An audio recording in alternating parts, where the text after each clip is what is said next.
신명기 6장 4절부터 9절까지 말씀입니다. 이스라엘아 들으라. 우리 하나님 여호와는 오직 유일한 여호와이시니 너는 마음을 다하고 뜻을 다하고 힘을 다하여 네 하나님 여호와를 사랑하라.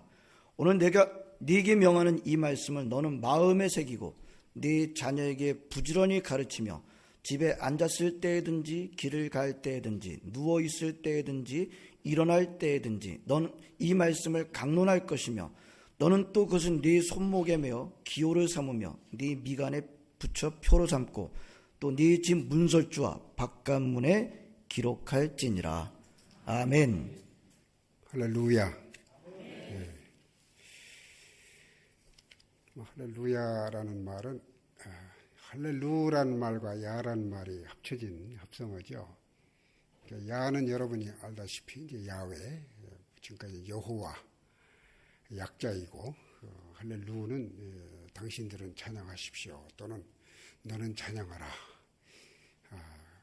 그런 명령형 동사입니다. 제가 장신대 총장이 된 다음에 총장이 되면 64개 노회, 우리 통합축, 영락교, 세문안, 소망, 명성, 주안, 이게 다 우리 통합축 장로교거든요. 한 64개 노회가 있는데 노회할 때마다 총장이 인사를 해야 돼요. 왜냐하면 노회에서 보조를 해줘서 학생들도 보내주고 위탁교육을 하기 때문에 이제 감사 차원에서. 총장이 된 다음에 이제 한 5분 시간을 주거든요. 노회 할 때마다. 그러면 할렐루야 이렇게 시작을 했습니다. 그랬더니 우리 장신대 비서실로 전화가 왔어요. 몇 분 목사님들이 이거 어떻게 장로의 신학대학교 총장이 부흥사 흉내를 내느냐.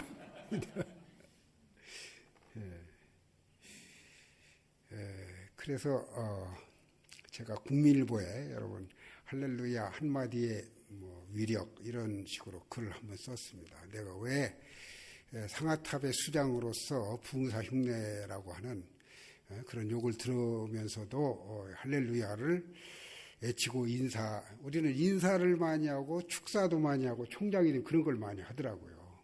이제 부르는 데가 많거든요. 그 뒤로는 제가 이제 강의할 때도 꼭 할렐루야로 시작하고 설교할 때도 물론 할렐루야로 시작을 합니다. 우리 성가대에 들어오기 전에 기도할 때도 제가 그 성경을 암송했습니다마는 이사야 43장 21절 내 백성은 나를 위하여 창조하였나니 나의 찬송을 부르게 하려 함이라.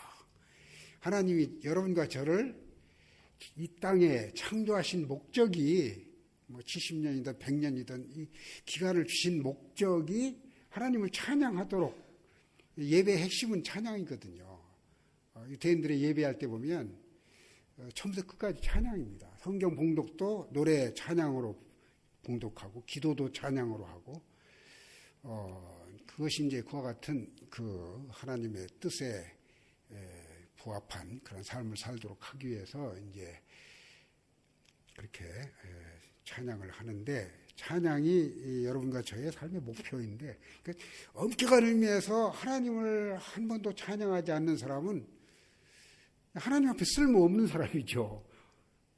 이 마이크를 만들었는데 이게 그 앰플리파이, 이 목소리를 확장시켜주지 않으면, 기능을 하지 않으면 고장난 거죠. 이게 고쳐서라도 쓰겠죠. 고쳐도 말 안 들으면 폐기 처분하는 거죠. 하나님께 기다리다가 그래도 하나님을 찬양하고 예배하지 않으면 폐기 처분하는 거예요. 기다렸다가. 우리가 폐기 처분 당하는 그런 사람들이 얼마나 많습니까? 그래서 제가 이스라엘의 찬송가는 시편이거든요. 시편 150편. 150편의 총 결론이 호흡, 성대, 목구멍이 있는 사람마다 야훼 하나님을 찬양할지어다. 할렐루야. 할렐루야. 할렐루야가 시편 150편의 총 엑기스이고 아주 핵심입니다. 핵심. 하늘의 별들아, 공중의 새야 땅의 육축과 모든 인간과 바다의 고기와 만물아 야훼 하나님을 찬양할지어다 찬양할지어다. 하나님께서 인간을 창조하실 때 그 가장 정교하게 창조한 것 가운데 물론 뇌도 정교하지만 이 성대가 가장 정교하답니다. 그러니까 우리가 악기를 많이 동원하고 이렇게 하지만 인간의 성대를 따라갈 그런 악기가 없다는 거예요. 제가 이번에 오면서도 조수미의 그 가곡을 들었는데 그 조수미의 성대는 150년 만에 하나 나올까 말까 한 아주 그 목소리가요 얼마나 참 아름답고 깨끗하고 정교하고 그 참 그 매혹적이죠. 하나님께서 그렇게 인간의 육체 가운데 성대를 아름답게 창조하신 목적은 하나님은 찬송을 기뻐하시기 때문에 그렇게 창조하셨다는 거죠. 그래서 제가 다른 건 못해도 축사를 하러 갈 때나 뭐 설교를 할 때나 인사할 때 시편 150편 150장을 다 부를 시간이 없잖아요. 그러니까 할렐루야 한마디로 나는 내 신앙 고백적으로 하나님 앞에서 주님이 나를 창조하신 목적을 우선 그 이행을 하고 의무를 이행하고 뭘 하겠습니다. 그런 의도로 내가 할렐루야로 시작한다. 그리고 또 한 가지는 이제 목사님들이 대개 보면 물론 신학교에서 히브리어를 배우죠. 그렇지만 잊어버리잖아요. 그래서 할렐루야라는 발음을 목사님들이 그 제대로 하는 분들이 없어요. 저는 이제 구약 교수이고 히브리어를 가르치는 선생이기 때문에 선생은 잘못하는 거를 보면 못 보거든요. 그걸 꼭 고쳐줘야 되잖아요. 그래서 어떤 부흥사는 할렐루야 하기도 하고 할렐루야 하기도 하고 어떤 분은 할렐루야 그게 다 돌팔이 발음이거든요. 돌팔이 발음. 할렐루야 그러면 이게 아버지 가방에 들어가신다고 똑같은 거거든요. 아버지가 방에 들어가셔야지 어떻게 가방에 들어갑니까? 그래서 할렐루 하고 띄었다가 야를 해야 되는 거예요. 앞에 히브리어는 주어 동사가 붙어 있거든요. 명령. 할렐루 할 때가 이제 당신들은 너희는 할렐 하면은 찬양하라. 할렐루 뗄 수 없거든요. 또 야는 목적어니까 누구를 찬양할 거냐 네가 야훼 여호와.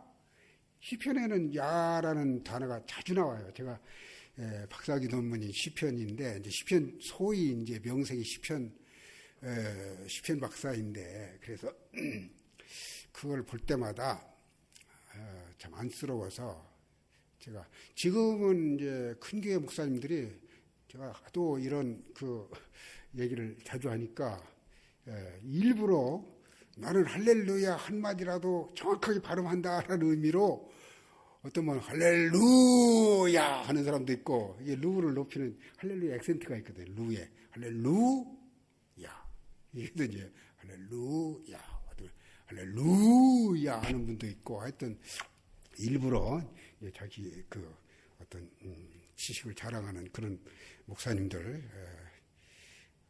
텔레비에서 설교할 때 보면 할렐루 할 때 발음을 들어보면 아 이분이 그래도 이제 제대로 하는 분이구나 아니구나 하는 거를 알 수 있습니다.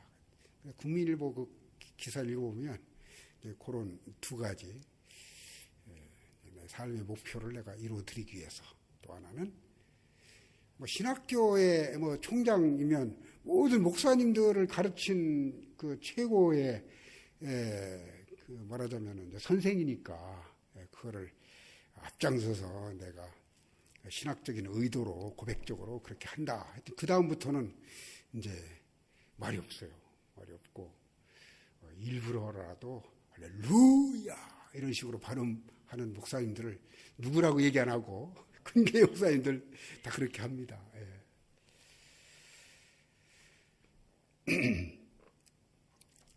참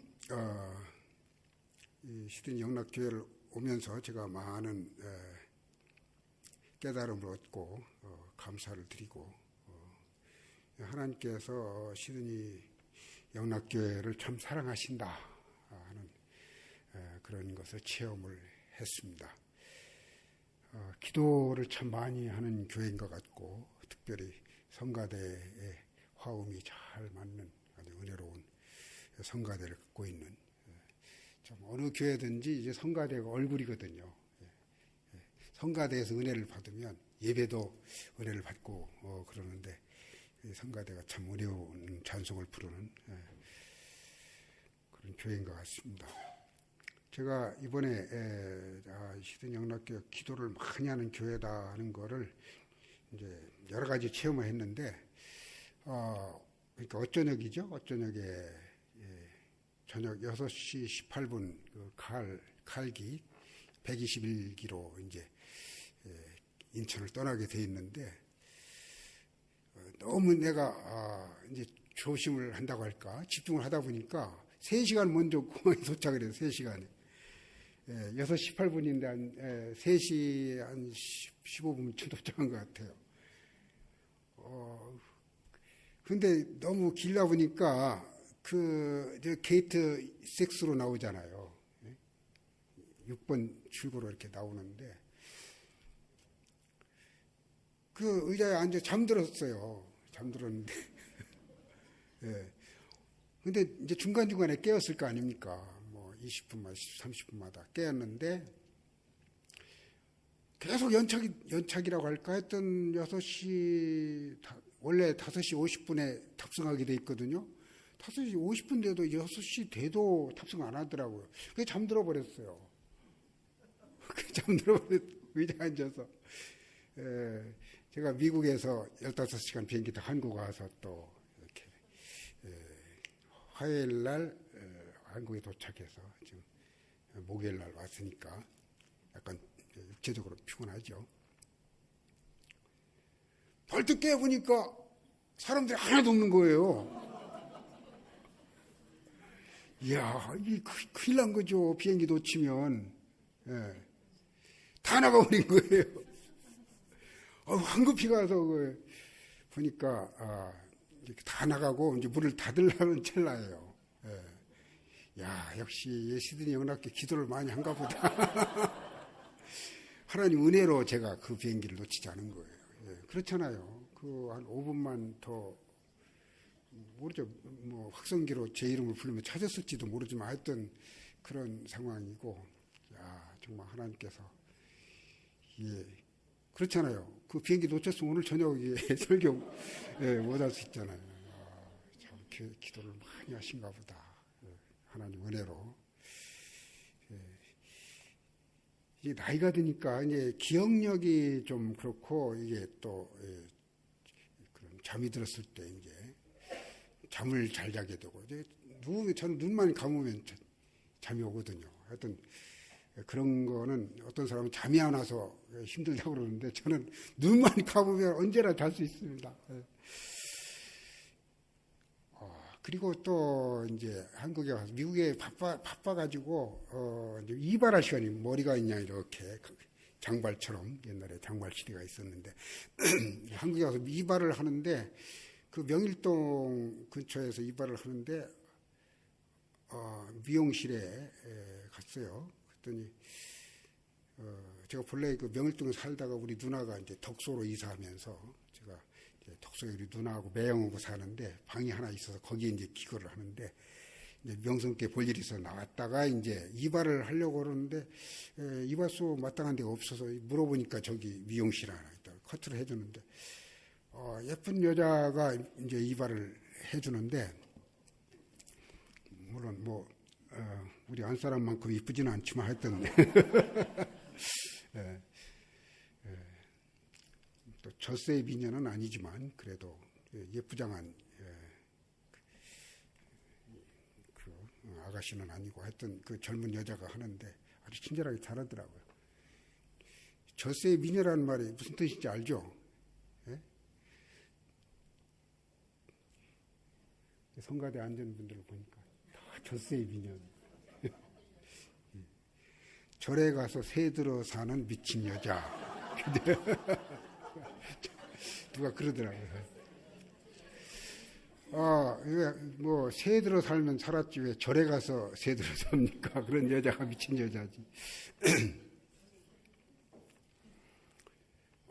근데 원래 값이 그 12,000원이에요. 우리 남자들 컷하는데 머리까지 다 감겨주고 12,000원이면 되죠. 그랬더니 아이 그냥 뭐 어떻게 하는지 목사님이죠. 그랬더니 10,000원만 내세요. 그러더라고. 벌써 시든 영락교회 교인들이 기도를 많이 한가 보다.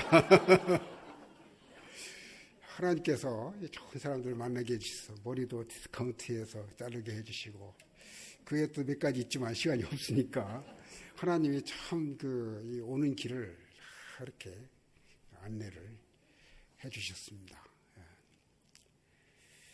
감사를 드리고 짧은 기간이지만 말씀을 통해서 하나님께서 시든 영락교회를 성도들의 노고를 위로하고 또 비가 오는 것도 저는 굉장히 참 하나님 은혜로 생각했어요. 물론 찬송가에도 미국은 제가 우리 이 목사님 말씀하셨지만 미국의 애틀란타에서 한 30분 동북쪽으로 그 와인더라는 곳에 이제 10에이커 12,000평의 땅을 하나님 허락해 주셔서 거기에 이제 하루에 3시간 농사를 짓습니다. 그래서 뭐 미국 오시면 오십시오.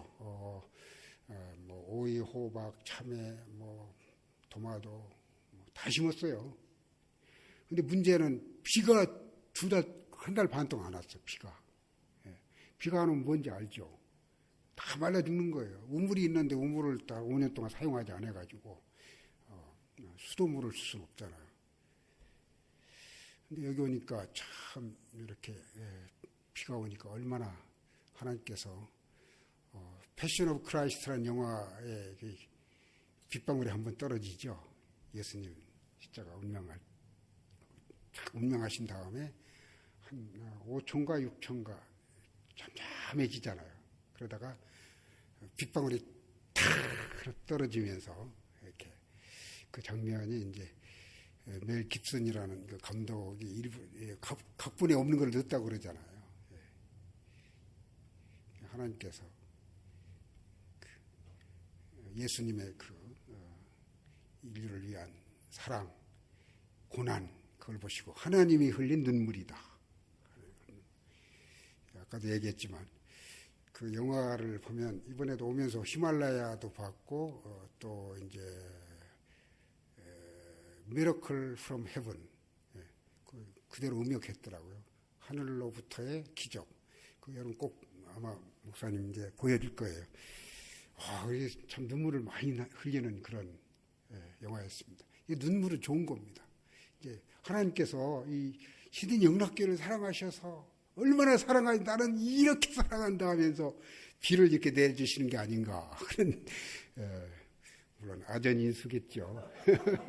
저는 다 그렇게 하나님 은혜로 생각을 하고 이 집회를 임하고 있습니다.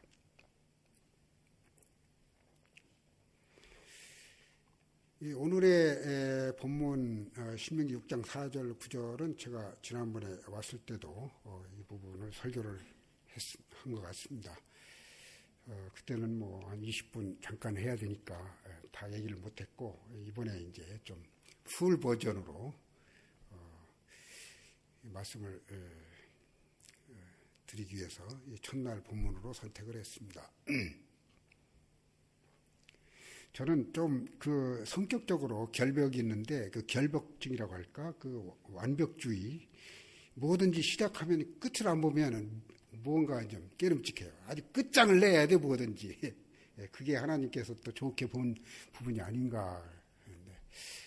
이번에도 그 12,000평이니까 뭐 땅이 그 말농장이에요. 말농장인데 이제 말이 한 마리 남았어요. 전 주인이 이제 교통사고로 이제 뱅크럽 당해가지고 이제 한 5년 동안 이제 말 12마리가 있는데 다 죽고 한 마리 남았는데 이사 가면서 가져갈 데가 없다고 좀 죽을 때까지 놔달라고 그래서 이제 말 한 마리가 100마가 있어요. 엄청 큰 나폴레옹이 타던 100마 같은 그런 게 있는데 6개월 내로 죽는다고 그러는데, 그건 그렇고, 하여튼 말을 키운 능력은 없고, 우리가 이제 농사를 지어야 되니까, 저는 또 이제 그 캠퍼스를 그 아름답게 하기 위해서 복숭아 나무를 12그루를 심었고, 또 도구우드 여기 있습니까? 도구우드? 여기는 없죠. 미국은 도구우드라는 예수님 부활절에 피는 그 하얀 꽃이 있어요. 부활절에. 그 꽃이 하얀 네잎인데 그 안에 십자가가 그려 있어요. 그래서 꼭 예수님 십자가 순환절 부활절에 그 피어요. 그래서 저는 이제 우리가 또 명색이 성령사관 아카데미니까 캠퍼스가 엄청 넓거든요. 길가에 그 도구들을 20그루를 심었어요. 20그루. 그리고 또 안쪽으로 길가로 또 복숭아꽃, 살구꽃, 그런 어린 옛날 생각이 나고, 봄철이 되면은 하나님을 찬양하는 꽃이 있어야 될 거 아닙니까? 그래서, 그걸 심다 보니까 어려서는 삽질을 제가, 어려서 고등학교 때가 시골에 자랐으니까 삽질을 많이 했는데, 나이가 드니까 이게 삽질을, 도구도 땅을 파고 이렇게 하는데 삽질을 해야 되잖아요. 그거는 뭐, 그래가지고 너무 열심히 하다 보니까 이제 학생들이 시켰더니 학생들 요새 뭐 삽질할 줄 모르잖아요. 이게 못 보는 거. 내가 했는데 이게 인대가 늘어났어요. 오른쪽 팔에 인대가 늘어나가지고 한동안 잘 걷질 못했습니다. 나는 끝장을 봐야 돼요. 어떤지 끝장을 봐야 이 몸을 사리지 않고 하니까 우리 안 사람이 참 이제 나이 이제 옛날과 다릅니다. 그러면서 이제. 그리고 전 주인이 그 땅에 수영장이 엄청 큰 게 있었어요. 그런데 5년 동안 방치를 하니까 그 안에 토사가 들어가지고 나무가 자라서 완전히 숲이 돼버렸어, 수영장이. 그거를 다 불도저로 밀어버리고 그거를 이제 배구장을 만들었어요. 족구장, 배구장을. 그런 과정에서 이제 무릎 인대가 이렇게 늘어났습니다. 그래서 옛날 같지 않다. 이제 그런 생각을 하면서 어쨌든 결복주의 얘기를 하다가 하여튼 쉐마에 대해서 지난번에 설교를 다 못 맺었기 때문에 제가 거기에서 다시 시작을 하게 됨을 양해를 해주시기 바랍니다. 지난번에 제가 사진도 안 보여드렸는데 사진도 보여드리면서 한 25분, 30분 동안 말씀을 드리려고 합니다. 이 쉐마라고 부르는 이유는 그 신명기 6장 4절로 9절이 쉐마로 시작합니다. 히브리 말로. 쉐마 이스라엘 아도나이 엘로케노 아도나이 하 이렇게 이제 히브리어가 구약 성경이 히브리어로 된 건 알죠, 여러분? 예. 지금 이스라엘 사람들이 쓰는 이스라엘 사람들 아까 이 목사님하고도 말씀을 나눴지만 2000년 동안을 예수님 십자가 못 박은 다음에 전 세계로 방황했잖아요. 유태인이 안 간 데가 없죠. 러시아, 미국, 브라질, 인도, 중국까지도. 그런데 이스라엘 사람들이 다시 1948년에 독립을 했는데도 구약 성경의 히브리어 그거를 지금도 얘기를 합니다. 지금도 이스라엘 사람들이 히브리어, 구약 성경 히브리어 그거를 지금 말을 하고 있어요. 얼마나 신비합니까? 2000년 동안 잊었던 언어를 잊어버리지 않고 사용한다는 게 이게 얼마나 놀라운 겁니까? 아마 그 비결이 바로 이 쉐마에 있다고 할 수 있습니다. 쉐마. 예. 쉐마 이스라엘. 쉐마 들으라 이스라엘아. 우리 번역은 이스라엘아 들으라 그게 돼 있지만 히브리 말로는 들으라 이스라엘아.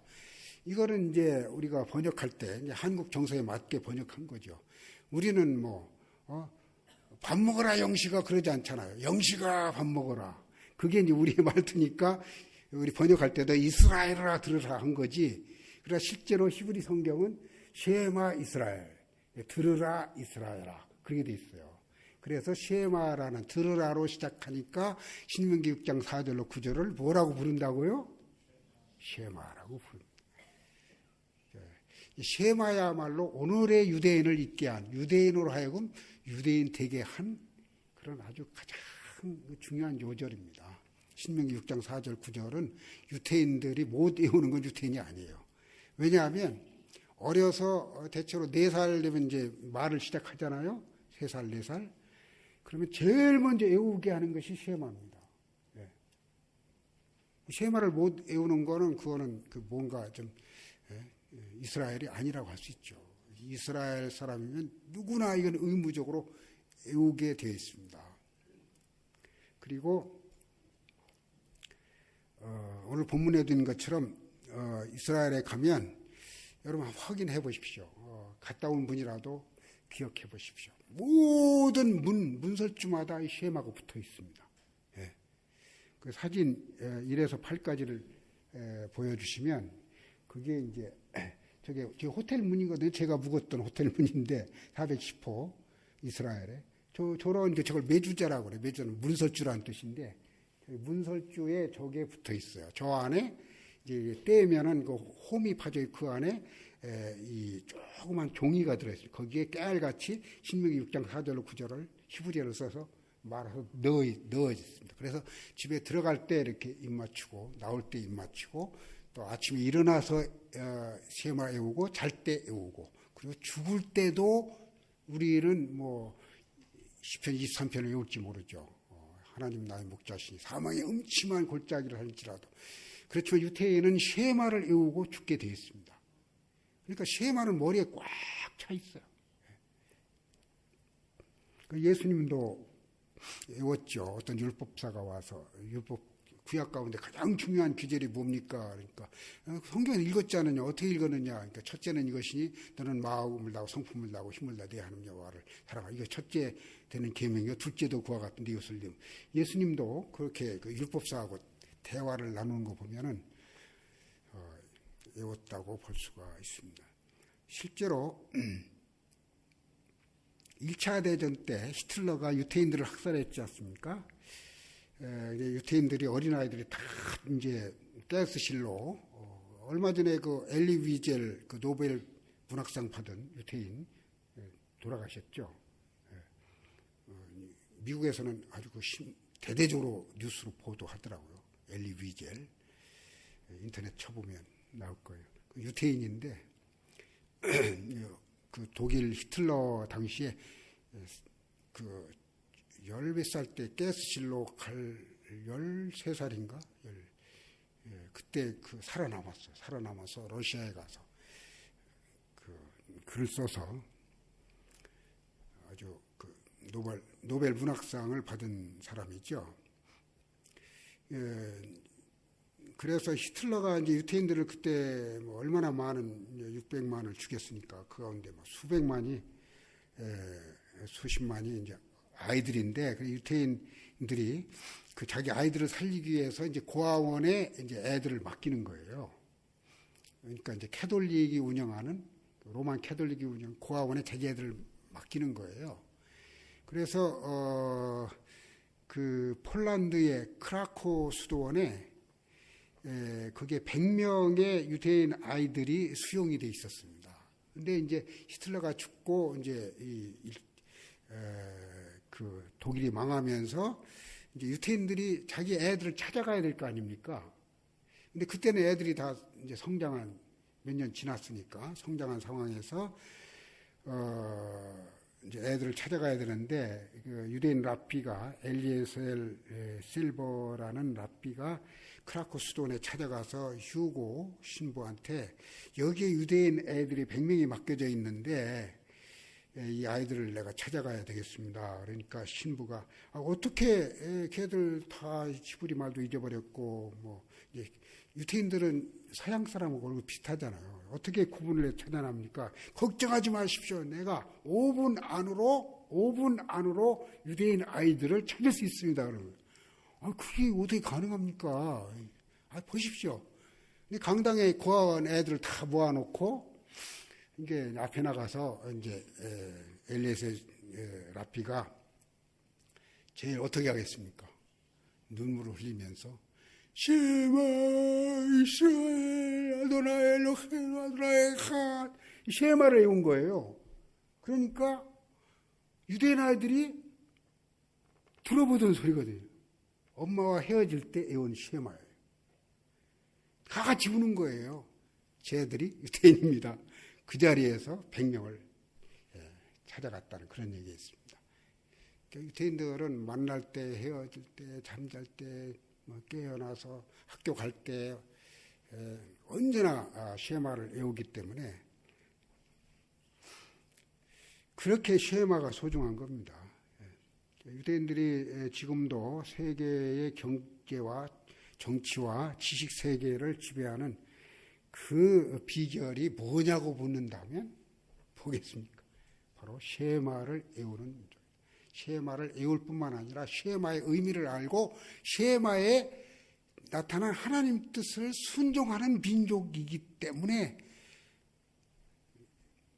결국 신명기 28장에 가면 너희들이 쉐마를 순종하면 머리가 되고 꼬리가 되지 않냐면 나가도 보고 죽어 돌아와서 고 적군이 침입했을 때도 한 길로 쳐들어왔다가 7길로 도망갈 것이며 뭐 구워줄지언정 구이지 않으냐며 뭐 그런 얘기가 나오죠. 그게 바로 이 쉐마를 순종하면 그렇게 되고 불순종하면 뭐 또 나오죠. 비도 안 올 것이고 알 수 없는 질병이 너희들을 괴롭힐 것이고 뭐 포로로 잡혀갈 것이고 모든 민족이 미움을 당할 것이고 그게 이제 신명기 28장에 나온 축복과 저주인데 그것이 신명기 6장과 이어지는 거예요. 쉐마를 순종하면 쉐마라는 말은 결국 이제 하나님 말씀이지만 핵심은 하나님의 말씀이지만 그 신명기의 핵심이 바로 쉐마니까 그 쉐마 가운데도 말하자면 5절이 핵심입니다. 5절.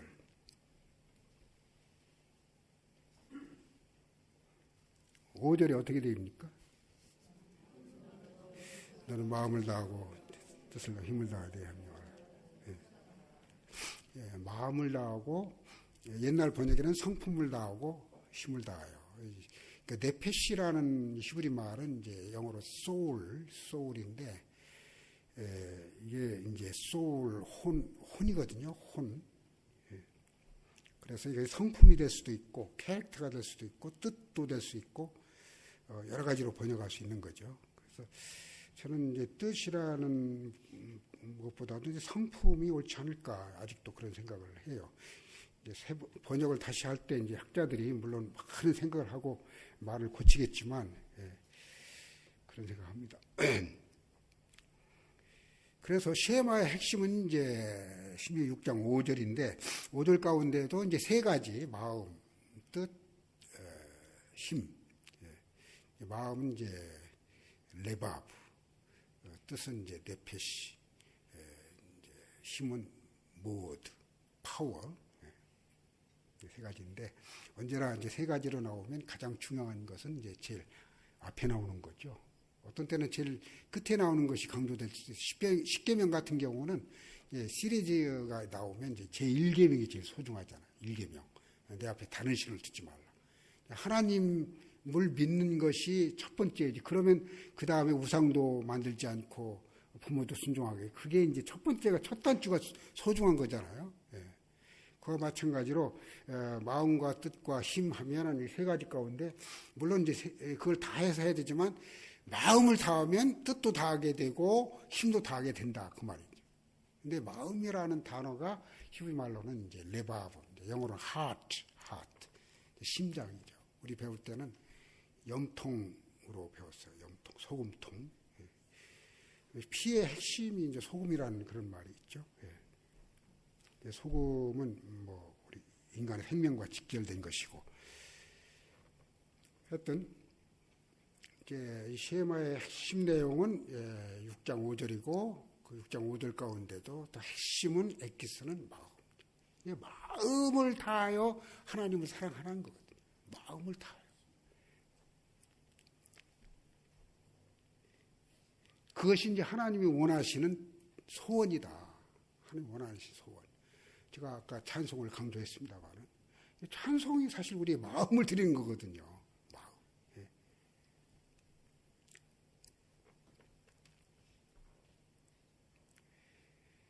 그래서 물론 쉐마를 얘기하기 전에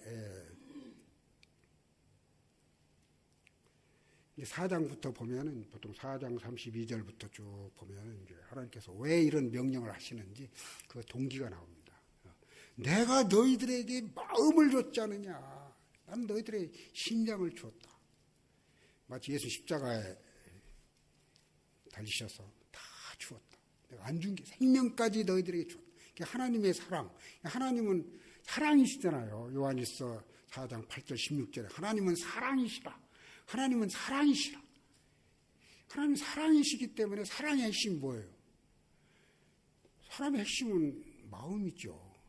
마음 없는 사랑은 그거는 뭐 안고 없는 찐빵이고 밑창 없는 운동화이고 엔진 없는 신랑 신부 없는 결혼식이고 이 마음, 이 사랑의 핵심은 마음이잖아요. 마음.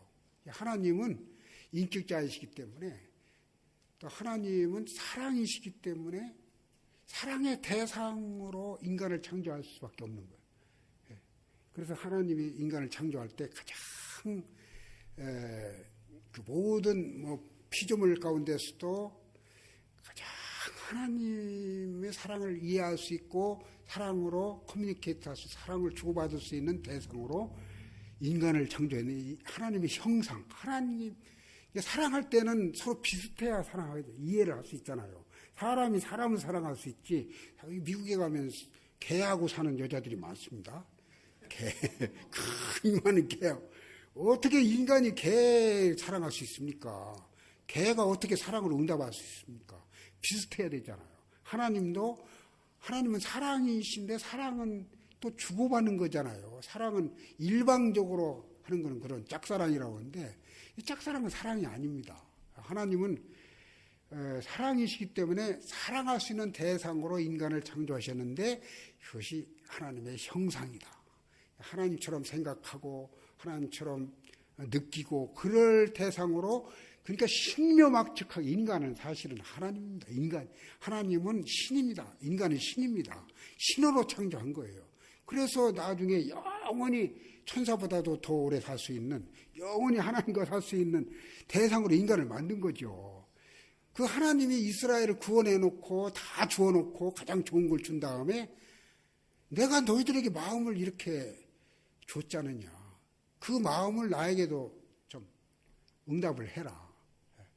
짝사랑이 아닌 기브 앤 테이크의 상호 교환적인 그런 사랑을 하시기 위해서 인간을 창조했다는 거죠. 그래서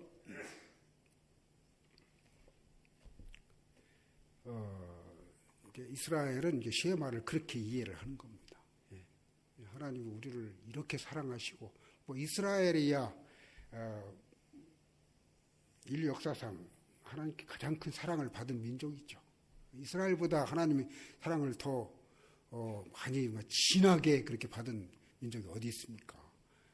200만이 애굽에서 200년, 100년, 200년 종살이하고 완전히 종의 종으로 전락했을 때 하나님께서 시내산에서 애굽으로 내려가셔서 그들과 함께 고통을 당하시면서 그들을 구출한 다음에 하나님 영광을 보여주고 홍해에서 인류 역사상 그 인간이 본 기적 가운데 홍해의 기적보다 더 스펙테큘러하고 아주 웅장한 그런 기적이 없잖아요. 바다가 갈라지고 그 마른 땅으로 200만이 그 자리에서 그 바다가 갈라지는 장면을 십계라는 영화를 보면 얼마나 그 놀랍게 나옵니까? 그래서 하나님께서 이스라엘에게 안 보여준 게 없어요. 기적을 보여주고 40년 동안 만나와 메추라기로 구름 기둥으로 불 기둥으로 그 광야에서 신발이 닳지 않은 신발을 40년 신었는데 샌들이 이게 그대로 있는 거예요. 새거로. 그런 기적이 어디 있습니까? 물론 우리가 참 이 살아있는 것 자체가 이번에도 제가 이 호주에 와서 비를 맞으면서 이 지구에 이게 비가 내린다는 것이 이게 참 얼마나 놀라운 겁니까? 어디 가나 비를 볼 수 있다는 것이 이게 사람 힘으로 안 되잖아요. 모든 게 기적입니다만 하여튼 이스라엘은 그 기적 가운데 물론 예수 그리스도 메시아가 오셔서 천혜에게 잉타하셔서 십자가에 죽으시고 부활하시고 그것도 놀라운 엄청난 기적이죠. 이스라엘 가운데서 인류를 구원할 메시가 온 것도 기적이죠.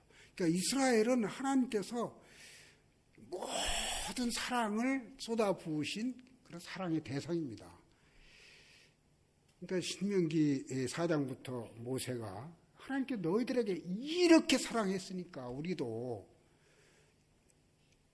마음을 하나님께 바치는 것이 마땅치 않으냐, 그런 의도로 말씀하신 것이 쉐마의 핵심인 것입니다.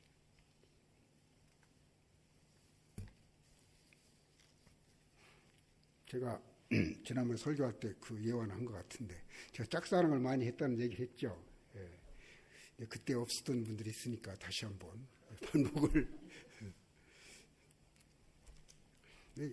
인간에게 좋은 거는 하나님께서 이제 건망증을 주셨다고 하는 거. 몇 번 해도 잊어버리고 또 좋아하고 재밌게 듣고 그런 걸 제가 보면서 저는 또 건망증이 많은 인간들을 보면서 또 재미를 느낍니다. 저는 참 그 짝사랑의 비극을 아주 뼈저리게 느낀 사람 가운데 하나입니다. 절대로 짝사랑은 할 필요가 없습니다. 젊은 사람들 절대 짝사랑 하지 마십시오. 제가 이제 어려서 약간 조숙해서 초등학교 5학년 때 6학년 누나를 좋아했는데 그 누나는 얼굴도 예쁠 뿐만 아니라 웅변대에서 꼭 1등하고 뭐 동아대에서 같은 교회 다녔거든요. 동아대에서 1등하고 그래서 막 형들이 줄줄 따라다녀. 마치 개들이 뼈다귀 줄줄줄 따라가듯이. 나는 이제 좋아는 하지만 표현을 못 하잖아요. 그래서 몰래 그 잡기장을 찢어서 옛날 노트북 찢어가지고 거기다가 최초의 연애 편지를 누나 몇 월 며칠 날 달밤인데 그 뒷동산에 누나하고 나하고만 좀 만나고 싶다. 그래 편지를 보냈어요. 그 누나가 그때는 지금보다 더 키가 작았거든요. 언제나 이제 앞에 5번 내로 내가 앞자리 앉고 언제나 키가 작았어요. 그 키 작은 그 컴플렉스 때문에 제가 키를 이만큼이라도 클 수 있었습니다. 그 뒤로 내가 매일 철봉에 거꾸로 매달리는 걸 한 거예요. 그래서 우리 이제 장신대 교수 김철영 교수가 대학 졸업할 때 나하고 키가 똑같았거든요. 근데 김철영 교수는 이제 키 작은 컴플렉스가 없는지 그런 운동을. 나는 계속 거꾸로 철봉에 거꾸로 하루에도 거꾸로 매달려서 30번씩 아침 저녁으로 하니까 키가 이제 나이가 들면 키가 작아져요. 점점 작아진다고 하더라고요. 근데 나는 그대로 있는 거예요. 그러니까 김철영 교수는 점점 작아져가지고 지금 여기까지밖에 안 내요. 같이 은퇴했거든요. 나하고 같은.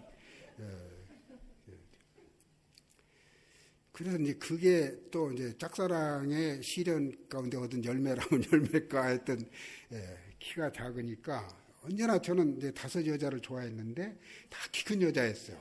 한결같이 키 큰 남자를 좋아하는 여자들을 좋아해서 이제 비극이 벌어지는데 그날 저녁에 아무리 기다려도 안 오는 거예요. 중학교 때는 또 이제 여동생의 친구인 삽교중학교를 다녔는데 제가 충남 예산 삽다리 중학교 조영남이 제가 중학교 졸업할 때 그때부터 이제 노래를 부르고 다녔거든요. 나보다 1년 선배인가인데 그때 제가 졸업할 때 삽교중학교 졸업할 때 3학년 때 기러기 울어예는 그거 불렀어요. 내가 안 잊어버려. 그때부터 노래를 잘 부르더라고요. 야, 사람들이 막 이렇게 벌어지는 거예요. 그 기러기 울어예를 어떻게 하냐? 너도 가고 나도 가야지. 그거거든요. 근데 그 조영남 어떻게 부르냐면 우리는 뛰어서 하는데 이렇게 그렇게 부르더라고. 안 잊어버려요. 삽교중학교 내가 3학년 때 이제 2학년 여동생 크리스마스 때 제가 이제 카드를 써서 그 시남에서 삽교 유학원 아주 부잣집 딸이었던 것 같아요. 하숙하는데 앞에다가 내가 카드를 가지고 들어가더라고요. 근데 답장이 없어. 다 하려면 시간이 없으니까. 고등학교 때는 제가 홍성고등학교를 다녔거든요. 그쪽은 이제 안에서. 홍성고등학교 기차 통학을 하는데, 이 갈산에서 이제 합계해서 같이 타고, 홍성까지 이제 한 30분? 기차를 30-40분 가요. 그 여자를 좋아했는데, 이제 홍성여고 다니는 같이 꼭 아침마다 기차를 타는데 머리가 이제 꼬실꼬실해요. 그리고 얼굴이 약간 까무잡잡하고 블랙 뷰티예요. 블랙 뷰티. 흑인 가운데 예쁜 여자 아주 예쁩니다. 지금도. 거기도 이제 갈산 친구를 통해서 몇 번 데이트 신청했는데 여기도 이제 대학교 때는 제가 한남대학교를 이제 영문과를 다녔는데 선교사들이 운영하는 한남대. 옛날엔 대전대학이죠. 목포에서 올라온 그 목사님 딸이 있었어요. 이름을 밝히면 너무나 다 뻔한 얘기니까. 얼마 전에 우리 대학 동창이 여학생이 나한테 이 설교를 듣고 그게 누구였느냐 하고 물어요. 우리 어떻게 얘기할 수 있습니까? 자기가 알아서 찾아야지.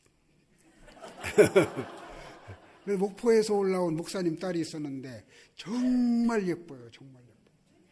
제가 목사님 딸을 좋아했고 목사님 딸과 장가들면 좋겠다 그런 생각을 했고 근데 그 여학생은 피아노도 잘 치죠. 얼굴도 예쁘죠. 역시 예쁘니까 다른 학생들이 다 좋아해요. 그냥 속으로 저는 표현도 못하고 도서관에서 한 4번인가를 제가 연애편지를 그랬어요. 같이 도서관에서 만나서 가지고 읽더라고요. 근데 이제 응답이 없어서 제가 이제 그때 뭐 키가 작으니까 아직도 키가 작으니까 5번째인가 편지에는 제가 최후 통첩을 했어요. 몇 월 며칠 날 얼티마툼 달밤인데 그 한남대 그 선교사 마을 그날 저녁에 나와서 단둘이 한번 좀 데이트 좀 했으면 좋겠다. 내가 하고 싶은 말도 많으니까. 그리고 마지막 부분에다가 그날 저녁에 안 나오면 내가 쥐약을 먹고 죽어버리겠다. 그 정도로 심각했습니다. 그때는 자살하는 방법이 쥐약 먹는 거예요. 약방에 가서 쥐약을 하다가 쌀밥에 그걸 칠해서 놓으면 이제 쥐들이 그걸 먹고 막 거품을 흘리면서 막 죽잖아요. 근데 쥐약 먹고 죽은 쥐를 또 개가 먹고 개가 또 막 이게 살아나는 방법이 있어요. 그거는 이제 제가 봤거든요. 우리 학교 교회 성가대원이 지휘자를 좋아해가 연애를 했는데 그 지휘자가 배신을 해가지고 다른 여자를 좋아하니까 쥐약을 먹었어요. 그냥 거품을 흘리면서 막 그러니까 그 리어카로 그 시골에 병원이 없으니까 리어카로 그 여자를 막 끌고 가는 걸 내가 봤거든. 근데 나중에 살아나서 결국 결혼했어. 그 성가대 지휘자하고. 예. 그런 거를 뭐 그것 때문에 나는 살아날 생각을 한 게 아니에요. 나는 부정물을 먹이면 다시 토하면서 이제 살아나는데 하여튼 그 정도로 심각했습니다. 예. 그렇게 좋아했어요. 단 한 번만 데이트를 내가 하자는 거니까. 근데 역시 목사님 딸이라 그런지 그날 저녁에 나왔어요. 그 자리에. 이야 참. 근데 문제가 생긴 거예요. 먼저 다리가 후들후들 떨리더라고. 이렇게. 그래서 다리만 떨리는 거 입이 얼어버렸어요. 말을 하면 말을 뭐해 더더더더더 해가지고 한 30분 걸었는데 한마디도 못했어. 한마디도. 참. 근데 헤어질 때는 그 여학생은 여자 기숙사로, 난 남자 기숙사로 가는데 그때는 말을 하겠더라고. 그때는. 그래서 나와줘서 참 고맙다고. 그때 확 돌아서 하는 말이 이럴 테면 못하러 나보고 나오라 했냐. 완전히 내가 군대의 별명이 쪼다인데 쪼다 노를 한 거예요. 쪼다. 그 뒤로 졸업하고 한 번도 못 만났죠. 1969년에 졸업했는데 70년이면 지금 40년 지났잖아요. 안 나타나는 거예요. 어디 갔는지 듣는 소문에 하면 포항 연세대에 나온 누구 논팽이는 아니고 연세대 나온 어떤 제틀맨하고 결혼해서 거기 울산 거기 포항 울산 거기 거기서 산다 그런 얘기를 듣는데 한 번도 나타나지 않아서 그런 상황에서 제가 현재 살고 있는 아내를 만났던 것입니다. 근데 이때는 신학교 때 3학년 때 만났거든요. 그때는 이제 전도사니까 교회에서 설교도 많이 하고 아까 얘기했습니다만은 그 신대방동에 신목교회 거기 이제 교육전도사로 여기 그 최승일 목사 부인 방경희 김영관 사장 방윤희 방건호 이런 사람들이 제가 그때 중학교 때 이제 중학생이 1학년 2학년 오늘 나온다고 했나 김영관 어디 나왔어요? 예. 안 왔네. 내일 올 거예요. 내일.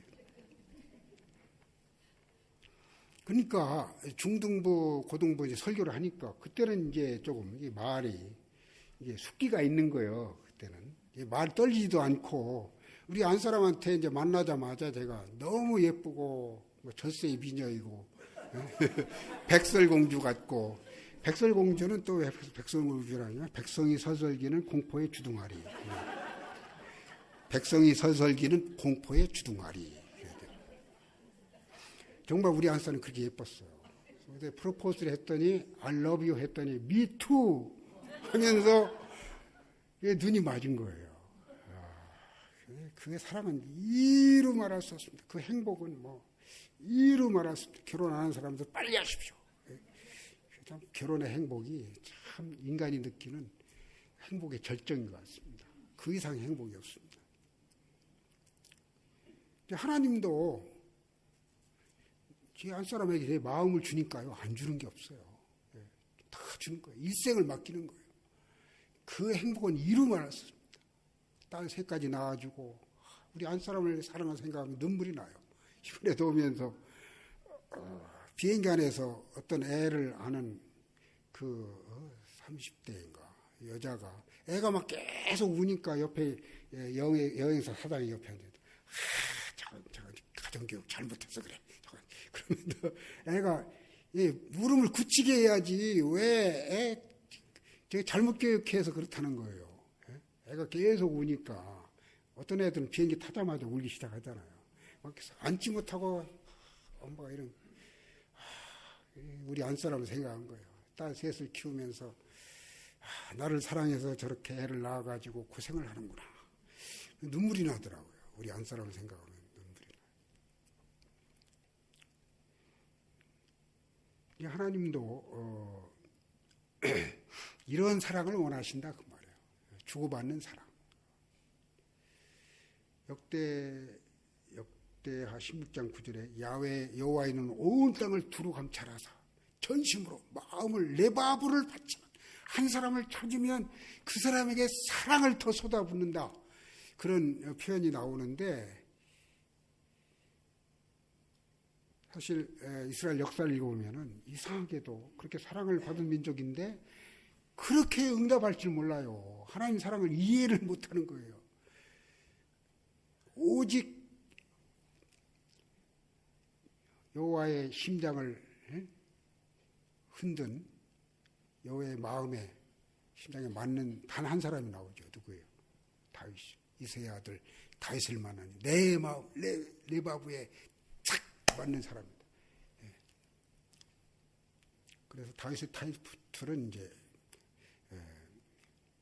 하나님의 마음에 맞는 사람, 마음에 맞는 사람. 그래서 이제 사실 다윗이 받은 하나님의 사랑은요 이루 말할 수 없습니다. 인류 역사상 다윗보다 더 하나님께 마음을 드렸던 사람이 없고 다윗보다 하나님 마음을 사로잡아서 인간이 하나님께 약속하신 모든 복을 살아있을 때 뿐만 아니라 영원토록 엔조이할 수 있는 사람이 다윗밖에 없습니다. 우리가 하늘나라 가도요 다윗의 이름이 예수님보다 앞장섭니다. 예수 그리스도를 부를 때 어떻게 불러요? 다윗의 자손 예수. 다윗의 자손 예수를 부르요. 그러니까 그 영광은 이루 말할 수 없는 거예요. 하나님께서 얼마나 다윗에게 간복하셨으면 사실 다윗은 그 능지처참 대상이죠. 구약 율법으로 하면은 그 강간뿐만 아니고 살인까지 했잖아요. 그 죽어 마땅한 사람인데 하나님이 용서하는 거예요. 다윗 미리 용서하는 거예요. 용서해놓고 나단을 통해서 네가 그런 죄를 지었다고 경고하는 거죠. 그런데 다윗이 또 그런 용서를 받았을 때 정말 며칠인지 모르지만 한 달 이상 눈물로 감사하면서 회개를 하잖아요. 다윗과 야훼 하나님 사이에는 그런 사랑의 마음을 주고받는 기브앤테이크의 아주 하나의 살아있는 샘플로서 그래서 모든 이스라엘 역사 왕들을 기록할 때는 이 왕은 다윗 같았더라. 다윗의 마음, 이 왕은 다윗의 마음과 같지 않아서 우상을 섬기고 언제나 그 역사를 쓰는 그 스탠다드가 그거예요. 이 사람이 다윗의 마음 같았느냐, 같지 않았느냐. 그게 솔로몬도 그렇고 르호보암도 그렇고 여로보암도 다 다윗과 비교해서 역사를 쓰는 거예요. 그 정도로 참 다윗은 하나님의 마음을 이해를 했고 쉐마를 순종했던 그런 사람인 것입니다. 다윗이 골리앗 사건은 사진 9에서 14에 나오는데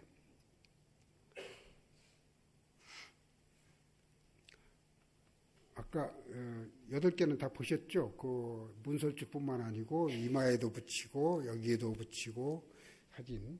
예. 이마에 기도할 때도 여기에도 쉐마가 들어있습니다. 여기에도 쉐마가 들어있고 손목에 매어 기호로 삼고 미간에 붙여 표로 삼고 미간에 그 다음에 다 이제 성인식 할 때도 율법서 두루마리를 처음 읽게 하거든요. 13살 남자는 13살 여자는 12살 남자가 약간 늦어요. 여자보다. 여자는 성인 되는데 이 성인식 할 때 이마에 다 붙였잖아요. 저기에 쉐마가 종이에 들어있는 거예요. 그 다음에 이제 이스라엘은 수업할 때 제일 첫 시간이 성경 읽는 건데 그때도 이 미간에 붙여서 이게 붙이고 합니다. 손목에. 랍비가 성경 읽을 때도 비행기 안에서 하루에 세 번 기도하는데 기도할 때도 꼭 여기에 붙이고 여기에 붙이고 쉐마를 붙이고 기도를 하죠. 이제 멍하니 쳐다보면 이방인은 지금 전혀 쉐마와 상관없는 유대인은 어디 가나 지금도 그 다음 이제 다윗 이 다윗이 미켈란젤로가 조각한 다윗상인데 그 다음 보면은 다윗 이렇게 미켈란젤로가 저거를 조각한 다음에 너무 자기가 만든 이 조각품이 너무나 아름답고 생생해서 그랬다고 그러잖아요. 다윗아 한번 걸어봐 했다고 그러잖아요. 그 다음 물맷돌 이게 손 모습 그 다음에 이게 골리앗에서 물리치는 물맷돌로 다윗의 무기에는 양을 치면서 이제 이리를 공격해야 되니까 물맷돌 훈련을 많이 했어요. 그래서 이 골리앗이 크면 클수록 좋은 거죠. 왜냐하면은 관역이 클수록 좋은 거 아닙니까? 그래서 이제 어디를 맞추느냐면 이 이마 이 골수 여기 정통 내진탕이라 쓰러진 거예요. 이게 얼마나 이렇게 세면은 돌이 그걸 막 넘어진 거예요. 그 정신이 잃었을 때 가서 칼을 빼가지고 목을 쳐서 그 다음에 보면 목을 들고 나오는 장면. 골리앗의 머리가 얼마나 큰지요. 그 다음 사진이 나오는데 그 다음 사진. 이게 다윗이 이제 골리앗의 머리를 이게 오른손으로는 머리를 잡았고 왼손으로는 잡았는데 거기 눈이 있고 코가 있고 그 위에 이 물맷돌 맞은 자리가 있죠. 시간이 없으니까 빨리. 그래서 이제 다윗은 왕 된 다음에 제일 먼저 한 작업이 이제 하나님께 마음을, 나는 하나님께 마음을 드립니다 하면서 첫 작업이 예루살렘을 수도로 정하고 정복한 다음에 거기에 법궤를 옮겨. 법궤는 하나님의 왕자잖아요. 왕권. 이 왕권. 내가 왕이지만 야훼께서 왕이 되십시오. 이 법궤는 이제 그 안에 10계명이 들어있고 천사가 이렇게 그룹이 이렇게 돕고 있는 이런 모습도 있고 또 법궤의 모습이 여러 개가 있는데 유태인들도 아직 어느 것이 정확한지 몰라요. 지금 법궤는 없으니까. 유명한 영화가 있잖아요. Raiders of the Lost Ark. 그 잃어버린 법궤를 추적자. 뭐 그런. 그런데 이게 유대인 랍비들조차도 법궤가 지금 없기 때문에 어떤 모습인지 모릅니다.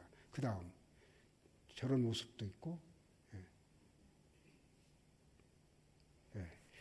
그래서 이제 다윗이 법궤를 어디에 옮겨놓느냐면 저 그림에 든 것처럼 모리아산, 아브라함이 자기 아들을 바치라고 할 때 아들을 데리고 와서 모리아산에서 묶어놓고 이제 바칠 때는 목을 잘라야 되고 각을 떠야 되잖아요. 껍질을 벗기고 하나님께 태워서 드리는데 아브라함이 이 모리아산에서 이삭을 드리려 할 때 하나님께서 알았다, 이제 알았다, 네 마음을 알았다.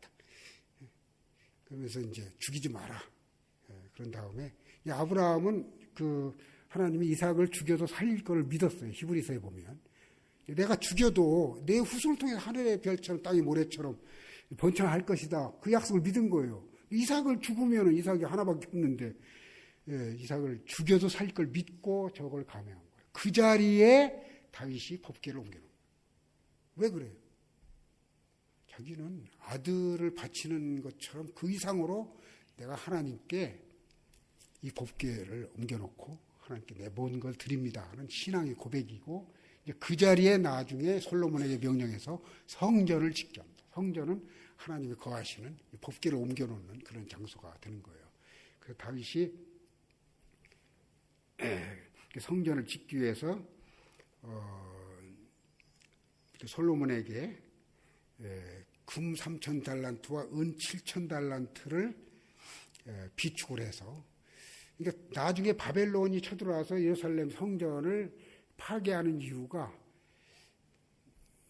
바벨론 사람은 뭐가 탐나겠어요? 금과 은이 금 3,000달란트, 은 7,000달란트는 금은 2.5톤 트럭으로 270대 분량. 트럭으로 270대 분량의 금을 다 이제 조공을 받은 거죠. 조공을 옛날에는 다윗이 이제 에돔, 모압, 암몬, 블레셋, 아람, 그 지금의 이라크, 이란 거기까지 다 통치했거든요. 조공이 들어온 조공은 이제 이 금이나 은을 바쳤거든요. 그거를 다윗이 다 모아가지고 성전에 바친 거예요. 성전에 이걸 가지고 성전을 건축을. 그러니까 솔로몬의 성전은 완전히 금과 은으로 되어 있는 거예요. 바벨론 쳐들어왔을 때 다른 거 탐나지 않거든요. 그걸 떼가려고 예루살렘을 공격을 해서 들어오는 거죠. 금괴 저런 것이 산더미처럼 준비를 해서 하나님께 드린 거죠. 그리고 성전을 지은 다음에 거기에서 하나님께 마음을 드리는 것이 뭐라고요? 찬양이죠. 찬양. 그래서 4,000명의 성가대를 조직합니다. 4,000명. 역대상 29장, 23장 5절.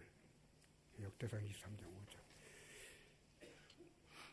4,000명의 성가대로 하여금 인류 역사상 가장 노래 잘하고 악기 연주 잘하는 사람을 모아가지고 4,000명을 조직해서 그들로 하여금 가장 우렁찬 자기가 지휘하면서 예. 다윗은 하나님의 마음을 안 거예요. 하나님의 마음. 여러분이 아내를 사랑하고 남편을 사랑하는 방법이 뭡니까? 예? 칭찬이거든요. 저도 늘 우리 안사람한테 세상에 당신같이 참 내가 다시 태어나도 당신과 살고 싶다고 세상에 많은 남자가 있지만 당신을 만난 거는 정말 최고의 행복이라고. 물론 저도 이제 그런 비슷한 말을 하죠. 그때가 제일 좋아요. 그때가 제일 좋고. 예. 다윗은 이렇게 하나님을 찬양하는, 이제 찬양이라는 말이 프레이스 더 로드라는 말이 프레이스, 칭찬이 칭찬. 그래서 결국 다윗은 하나님께 마음을 드린 사람입니다. 사실 하나님이 인간을 창조할 때 인간을 행복하게 창조했을 거 아닙니까? 하나님만이 또 인간이 건강하고 행복한 비결을 알고 있잖아요. 그 비결이 뭐냐? 그거는 하나님을 먼저 사랑할 때, 마음을 다해 사랑할 때, 그때 행복이 시작되는 거예요. 그러니까 하나님을 사랑하는 그 분량만큼 또 사랑을 사랑할 수 있어요.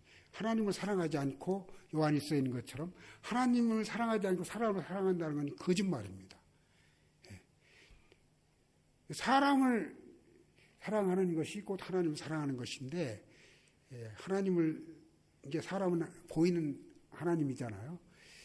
그러니까 결국 인간은 이제 사랑하지 않으면 행복이 없거든요. 진정한 행복은 사랑할 때만이 행복하거든요. 그러니까 여러분이 지금 행복하게 사는 이유는 누군가를 사랑하기 때문에 살아있는 거예요. 사랑하기 때문에. 그게 행복이거든요. 사랑할 때만이 가장 행복하거든요. 그런데 그 비결이 뭐냐면 먼저 첫 단추가 하나님을 사랑하는, 하나님을 사랑할 때 인간을 이해하게 되고 인간을 사랑하게 되고. 그래서 인류 역사를 읽어보면 가장 복받은 민족은 하나님을 먼저 사랑한 민족이에요. 하나님을 먼저 사랑한, 하나님께 마음을 드린 민족이 다 복을 받았어요. 이스라엘 유대인은 말할 거 없고. 제가 미국에서 살지만은 요즘은 미국이 많이 쇠퇴일로 있어요. 아까도 이 목사님과 말씀을 많이 나눴지만 앞으로 미국이 50년을 지탱하겠는가, 20년을 지탱하겠는가, 저는 부정적으로 봅니다. 너무 하나님을 많이 떠나고 있어요. 그러나 지금까지는 미국처럼 이스라엘 다음으로 하나님을 사랑하는 나라가 없습니다. 알잖아요. 청교도가 제일 먼저 와서 교회 먼저 짓고 학교 짓고, 그리고 모든 학교에서 수업 시작할 때 주기도문 외우게 하고 십계명을 걸게 하고, 그리고 대통령이 취임할 때 성경에 손을 얹고 취임하게 하고, 또 이스라엘 다음으로 여기 그런지 모르겠어요. 추수감사절 국경일입니까? 여기 없죠. 네. 미국은 추수감사절이 국경이래요. 이스터 브레이크, 센스기빙 브레이크가 있거든요. 예. 가서 하나님께 감사하자. 그리고 모든 돈의 심장부에 딱 뭐를 기록했냐. In God we trust. 제가 달러를 갖고 와 있습니다만은 이 동전에도 1전짜리에도 없네. 1전짜리에도 1센트에도 인가도 있어도 5센트에도 쿼러에도 다임에도 1불짜리 10불짜리 100불짜리 모든 돈에, 우리가 돈을 사랑하지만 우리는 하나님을 믿습니다. 사랑은 믿는 거거든요. 우리는 하나님을 사랑합니다라고 새겨놓을 그 청교도 전신이거든요. 근데 지금 미국이 이제 더 이상 하나님 사랑하지 않습니다. 이 거짓말로. 이 성경에 손을 얹고 대통령 선서하면서도 성경에서 가장 큰 죄악으로 여기는 동성애를 대통령이 사인을 하고 그 정도니까. 그래서 야, 미국이 테러가 요새 많고 뭐 9.11도 있고. 직접 내가 1978년에 미국에 유학을 갔는데 지금 가보면요, 많이 신앙적으로 타락하니까 살벌해요. 자동차에 가방을 두고 내릴 수가 없습니다. 가방 있으면 깨고 가방을 훔쳐가요. 그리고 모르겠어요. 앞으로 뭐 지진이 크게 일어날 거다 하는 것도 있고, 뭐 하늘에서 별이 떨어져서 아마 뭐 몇백만이 죽을 수도 있다. 그런 예언이 나와요. 미국이. 하여튼 그렇지만 지금까지는 세계의 경찰 국가로서 가장 막강한 군대가 가장 많은 돈과 가장 찬란한 예술 작품과 모든 문화의 최첨단까지 올라선 정말 미국에 가면 즐길 것이 너무 많은 거죠. 너무 좋은 거예요. 아직은. 그것이 바로 하나님께 청교도들이 마음을 들임으로써 그런 복을 받은 것을 우리가 알고 있습니다. 이와 같은 하나님께 마음을 들여서 복받은 행복을 경험한 그런 사례를 얘기하려면요, 이루 말할 수 없습니다. 여러분께서는 어떻게 하나님께서 주신 그 진정한 행복, 샬롬, 이왕 살려면 이 지구촌에서 가장 지상의 천국이라고 하는 이 호주까지 여러분이 쫓겨왔는지 찾아왔는지 모르지만 하여튼 여러분도 대단한 사람들이에요. 행복을 찾아서 여기까지 왔는데 진정 하나님 약속한 행복을 누리고 계십니까? 그게 뭡니까?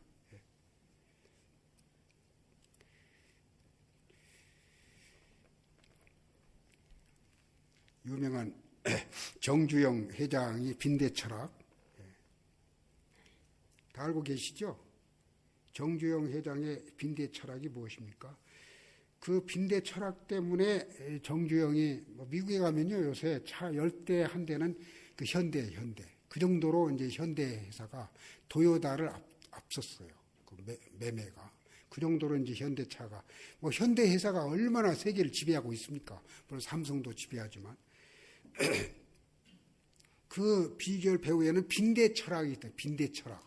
그게 본래 정주영 회장이 이제 쌀 장사, 쌀 도매상을 강원도에 가서 쌀을 사다가 이제 서울을 운반해서 쌀을 팔아서 그렇게 이제 돈을 벌기 시작했는데, 하루는 강원도 강릉에선가 이제 이렇게 여관에 자는데 빈대가 나타나서 막 잠을 못 자게 하는 거, 물어서.